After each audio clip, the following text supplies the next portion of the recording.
ये देवादिदेव 1008 आदिनाथ भगवान की, पार्श्वनाथ भगवान की जय, महावीर भगवान की जय हो, अहिंसामय जैन धर्म की, जय हो। आचार्य गुरुवर विद्यासागर जी मुनि महाराज की, जय हो। आज के आनंद की, सिद्ध चक्र महा मंडल विधान की जय। लगातार तीसरे वर्ष, चौथे वर्ष मैं समझता हूं ये हमारे कैदी भाइयों के पुण्य कर्मों का उदय है और ये एक एक कण इस कारागाह का पुण्य भूमि में बदल रहा है। एक एक कण जिस तरह से सिद्ध चक्र विधान हो रहे हैं रेखा दीदी, नीलम दीदी के अगुवाई में, और अभी भागवत कथा हुई थी, राम कथा, फिर राम की कथा हुई थी, कभी भागवत कथा हो रही है, कभी किसी हमारे संत जनों के प्रवचन सुनने का सौभाग्य मिल रहा है। निश्चित रूप से आज के मुख्य अतिथि महोदय की उपस्थिति को हम नमन करते हुए, हमारा सौभाग्य है मानवाधिकार आयोग के सम्मानीय अध्यक्ष न्यायमूर्ति ममतानी साहब हमारे बीच में उपस्थित हैं। उनका बहुत बहुत स्वागत है, वंदन है, अभिनंदन है। सम्मानीय निधि महोदय अरविंद जी आपके अपने हमारे हैं, वो भी हमारे बीच में उपस्थित हैं, उनका भी बहुत बहुत स्वागत है।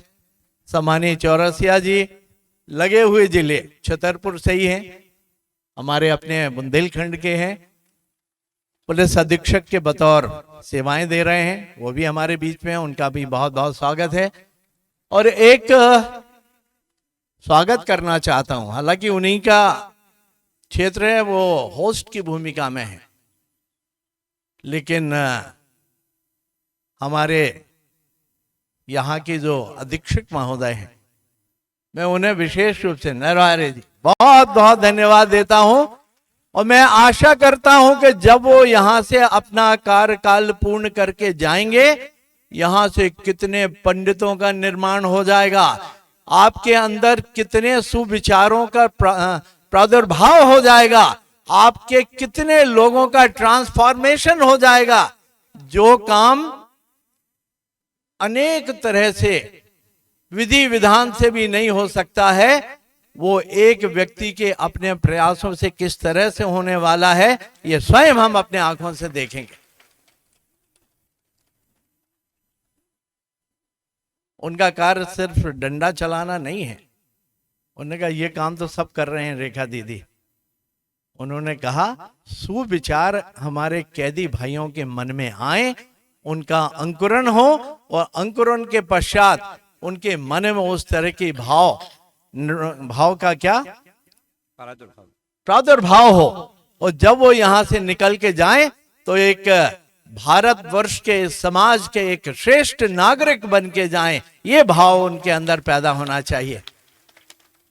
मुझे आज प्रतिवर्ष यहां आने का रेखा दीदी अवसर मिलता है, पुण्य कर्मों का बड़ा उदय है, और मुझे मेरे कर्तव्य के प्रति आज ब्रह्मचारी भैया जी ने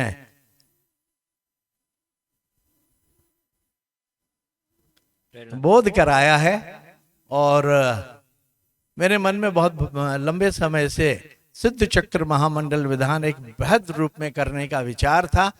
आज हमने उसका संकल्प ले लिया है, और अप्रैल माह में भैया जी ने अपनी स्वीकृति दे दी है। आचार्य भगवान से स्वीकृति लेके मैं बहुत जल्दी आऊंगा, और गौराबाई दिगंबर जैन प्रांगण में शहर के बीचों बीच वो सिद्ध चक्र विधान करने का हम आधिकारिक रूप से, भैया जी आज पहली बार आधिकारिक रूप से कर रहा हूं। आपने ये भाव बहुत पहले मेरे मन में डाले थे, और मेरे मन में बहुत इच्छा थी, आज उसको संकल्प के रूप में परिणित करने का समय आ गया है। मैं इस अवसर पे अपनी ओर से बहुत बहुत शुभकामनाएं, और आप सभी गृहस्थ जीवन में रहते हुए समय निकाल के इतनी जल्दी यहाँ पहुंच जाते हैं, और पूरे 6 दिन 7 दिन, ये आपका इन कैदी भाइयों के प्रति एक बहुत अपने भावों की अभिव्यक्ति करने का, एक प्रकटीकरण करने का एक माध्यम है।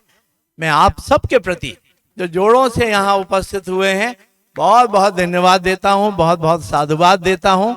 और चूंकि मुझे आज एक बहुत ही आवश्यक कार्य से खजुराहो जाना है, पहले से कार्यक्रम सुनिश्चित था, बहुत अधिक समय देने की इच्छा है, लेकिन कल से विधानसभा है तो कल से मैं 3 तारीख तक वहां रहूंगा, 3 तारीख तक यहाँ ये मंगल कार्यक्रम चलेगा, वो जरूर आएंगे।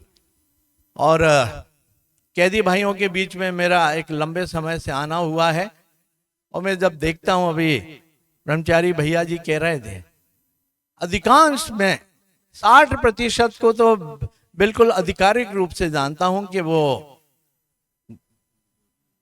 निर्दोष होते हुए भी यहाँ पे सजा काटने पे मजबूर हैं। पता नहीं कैसी परिस्थितियां रही होंगी, पुण्य कैसे पूर्व जन्म के कर्म रहे होंगे, लेकिन निश्चिंत रहिए, यहाँ ये कर्म काटने का एक बहुत अच्छा माध्यम है। ये कर्म काट जाएंगे तो आगे का भविष्य आपका निश्चित रूप से उज्जवल होने वाला है। और ये हमारी कैदी भाइयों की शक्ति नॉन प्रोडक्टिव ना रहे, प्रोडक्टिविटी में उनका ध्यान हो, निर्माण के लिए ध्यान हो, उत्पादन के लिए ध्यान हो। इसके लिए आचार्य गुरुवर विद्यासागर जी महाराज जी की प्रेरणा से पे जो हथकरघा का प्रयोग किया गया है, पूरे देश भर में इसकी बात है, पूरे देश भर में। और एक एक करके शने शने सारे के सारे कारागाह में इस तरह की व्यवस्था बनाने की शासन भी व्यवस्था कर रहे हैं। रेखा दीदी के मार्गदर्शन में समाज संकल्पित है कि कैदी भाइयों के कल्याण के लिए इस तरह की व्यवस्था हो, तो निश्चित रूप से समाज कभी पीछे नहीं हटने वाली है। अभी नरवारे साहब बता रहे थे कि यहाँ पे एक परमानेंट शेड बना दिया जाए तो ये बार बार का ये टेंट लगाने की समस्या दूर हो जाएगी। मैंने पूछा कि क्या साइज का बनेगा, उन्होंने साइज बताई। हमने कहा क्या कीमत, लागत क्या हो? उन्होंने कहा लगभग 8 लाख 10 लाख। तो उन्होंने कहा कि ये जो यहाँ पे जोड़ों से आते हैं इंद्र इंद्राणी, उनके माध्यम से कुछ राशि मिल सकती है क्या? मैंने कहा उनसे जब मिलेगी इसके शेड निर्माण के लिए 10 लाख रुपए की राशि मैं अपनी ओर से देने की घोषणा करता हूं। हमें इस बात की खुशी है, कल सर से हम लोग बैठ करके बात कर रहे थे तो उन्होंने कहा 3 सेट बन जाए। हालांकि हमारी जवाबदारी भैया ने कम कर दी, नहीं तो मैंने मन में विचार किया था जैसे बनेगा वैसे पैसे इकट्ठे करा करके आचार्य विद्यासागर भवन सभागार एक तैयार कर। जब मैंने बात रखी तो सर ने कहा कि जो उचित नाम आप समझें वो कर दें, लेकिन बार बार टेंट ना लगाना पड़े। हमें गौरव है कि नगर के एक श्रेष्ठ विधायक ने विद्यासागर सभागार बनाने की घोषणा की। जोर से तालियों का उद्घोष करिएगा उनके लिए। जल्दी नहीं, जितनी जल्दी बन जाए उतना अच्छा है। मैं चाहूंगा कि 6 महीने के अंदर अंदर रामनवमी के पहले विधायक बारिश के पहले 6 महीने भैया जी ने कहा है, बारिश के पहले बना के वो शेड देंगे। अगली बार कार्यक्रम उसी शेड में होगा। बोलिए अहिंसमय जैन धर्म की